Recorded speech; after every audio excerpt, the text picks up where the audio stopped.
മൂന്നാമത്തെ അതിജീവിത പറഞ്ഞിരിക്കുന്നത് തന്നെ ദേഹോപദ്രവം ഏൽപ്പിച്ചു, തന്നെ അടിച്ചു, അതിനുശേഷം മുഖത്തേക്ക് തുപ്പി, അതിക്രൂരമായി ബലാത്സംഗം ചെയ്തു. അതോടൊപ്പം തന്നെ സൗന്ദര്യവർദ്ധക വസ്തുക്കളൊക്കെ തന്നിൽ നിന്ന് ആവശ്യപ്പെട്ടു. 10,000 രൂപ മേടിച്ചു.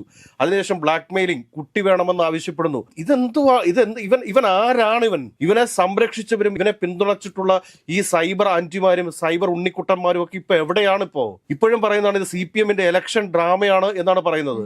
ഇത് ഒരാളായിരുന്നെങ്കിൽ നമുക്ക് സമ്മതിക്കാമായിരുന്നു, രണ്ടാളാണെങ്കിൽ നമുക്ക് സമ്മതിക്കാമായിരുന്നു, മൂന്നാളാണെങ്കിലും നമുക്ക് സമ്മതിക്കാമായിരുന്നു. പക്ഷെ ഇത് മൂന്നിനും അപ്പുറത്തേക്ക് ഇനിയും കേസുകൾ വരാനിരിക്കുന്നതല്ലേ ഉള്ളൂ. പേടിച്ചിട്ട് മിണ്ടാതിരിക്കുന്ന എത്രയോ ആളുകളുണ്ട്. അല്ലെങ്കിൽ തങ്ങളുടെ ജീവിതം നഷ്ടപ്പെട്ടു പോകുമോ എന്ന് വ്യാകുലപ്പെട്ട് മിണ്ടാതിരിക്കുന്ന എത്രയോ ആളുകളുണ്ട്. നമ്മൾ മനസ്സിലാക്കേണ്ട കാര്യമല്ലേ ഇത്?